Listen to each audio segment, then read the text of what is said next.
दोस्तों, आग आपने अपनी जिंदगी में कितनी बार जलाई हो और शायद आपने कई बार मैग्नीफाइंग ग्लास से भी आग लगा के देखा और उससे भी आग लग जाती है। लेकिन इसको जलाने के लिए 3 चीजों की बहुत ज्यादा जरूरत होती है। सबसे पहला हीट, दूसरा फ्यूल और तीसरा ऑक्सीजन। और अगर इनमें से एक चीज की भी कमी हुई तो आग नहीं जलेगी।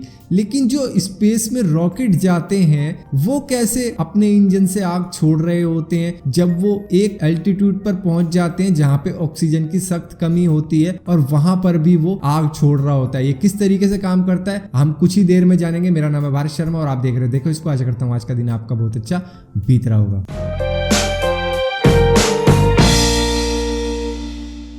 अब दोस्तों, यहाँ पे हमें कुछ बातें समझनी पड़ेंगी। जो स्पेस है वो 100 किलोमीटर दूर है। जहाँ पे जिस जमीन पे आप खड़े हो वहां से वो 100 किलोमीटर दूर है और जो ऑर्बिट है वो करीब करीब 500 किलोमीटर दूर है। और अमेरिका जो स्पेस शटल था उसको स्पेस तक पहुंचने में यानी 100 किलोमीटर की दूरी तय करने में सिर्फ लगे 2.5 मिनट और ऑर्बिट तक पहुंचने में उसे लगे करीब 8.5 मिनट। अब दोस्तों, यहाँ पे समझने वाली बात ये है कि आग को जलने के लिए चाहिए होती है 16% ऑक्सीजन, लेकिन हम जिस लेवल पर ब्रीथ कर रहे हैं वहीं पर हमें मिल रही है सिर्फ 21% ऑक्सीजन। अगर आप समुद्र लेवल पर हो, जो एल्टीट्यूड है आपका वो 0 है, तो मतलब आप समुद्र लेवल पर हो, यहाँ पर आपको जो ऑक्सीजन मिल रही है वो 21% है। अब यहाँ पे थोड़ा सा ऊपर चलते हैं, थोड़ा क्या बहुत ऊपर चलते हैं, माउंट एवरेस्ट तक चलते हैं। वहां पर जो हाइट है एल्टीट्यूड की वो है 8,848 मीटर यानी कि ऑलमोस्ट 9 किलोमीटर और वहां पे जो ऑक्सीजन है वो रह जाती है सिर्फ 6.8। लेकिन आग जलनी कहाँ बंद हो जाती है? सिर्फ 2500 मीटर पर ही, यानी कि 2.5 किलोमीटर ऊपर जाते ही आग जलनी बंद हो जाएगी क्योंकि वहां पे ऑक्सीजन 16% से कम है। तो ऐसे में ये रॉकेट स्पेस और ऑर्बिट तक कैसे चले जाते हैं? देखिए,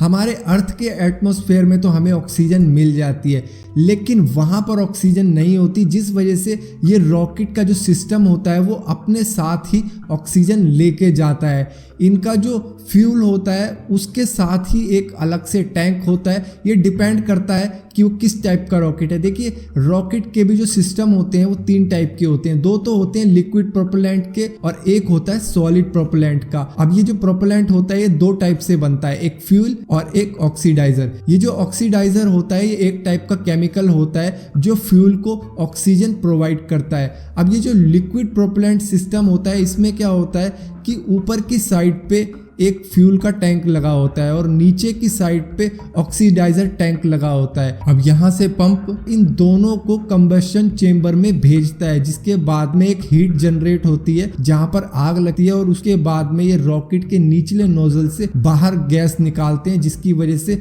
रॉकेट को लिफ्ट मिलती है। अब इसी के साथ साथ थोड़ी सी बात कर लेते हैं सॉलिड प्रोपेलेंट सिस्टम में। इसमें क्या होता है, ये जो ऑक्सीडाइजर होता है और ये जो फ्यूल होता है ये सॉलिड फॉर्म में होता है और ये पहले से ही मिक्स रहते हैं और इसी के बीच में लगा होता है एक इग्नाइट स्पार्क जो सीधा कनेक्ट होता है कंबशन चेंबर से, जहां पर जब सॉलिड फॉर्म का प्री मिक्स ऑक्सीडाइजर और फ्यूल जाता है वहां पर आग पैदा होती है जिससे गैसेस बहुत तेजी के साथ रॉकेट के निचले नोजल से बाहर निकलने की कोशिश करती हैं जिससे रॉकेट को बहुत तेज लिफ्ट पैदा होती है। तो इस तरीके से रॉकेट स्पेस तक जा पाता है और जैसे जैसे एयर का प्रेशर कम होता चला जाता है, जैसे जैसे रॉकेट ऊपर जाता है उसकी स्पीड भी बढ़ती चली जाती है। इसी वजह से ये बहुत तेजी के साथ ये 100 किलोमीटर कुछ ही मिनट में पार कर जाते हैं। और इसी के साथ साथ मैं आपको एक और बात बताना चाहूंगा, ये जो ऑक्सीडाइजर होता है ये सिर्फ रॉकेट्स में ही नहीं बल्कि पटाखों में भी यूज होता है। जिस तरीके से आप देखते होंगे बम पटाखों में वो कितनी तेजी के साथ जलता है, एक अनार हो गया, रॉकेट हो गया या फिर कोई चक्री होगी, वो क्यों इतनी तेजी के साथ जल रही है? क्योंकि उसके अंदर फ्यूल तो है ही, उसमें ऑक्सीजन भी बहुत ज्यादा है। जैसे कई तरह की फॉर्म हो सकती है इसकी, नाइट्रेट, क्लोराइड, परक्लोराइड, इस तरीके के केमिकल इसमें यूज किए जाते हैं जिस वजह से ये आग बहुत तेजी के साथ जलती है और बहुत तेजी के साथ खत्म भी हो जाती है। इसी तरीके से आप माचिस को भी देखते होंगे, वो जरा सा काला हिस्सा है उसको जैसे ही आप माचिस पर रगड़ते हो वो भी बड़ी तेजी के साथ जल उठती है क्योंकि उसमें ऑक्सीजन ज्यादा है। और अगर बात करें माचिस की तो जो माचिस में ऑक्सीडाइजर यूज किया जाता है वो होता है पोटेशियम क्लोराइड।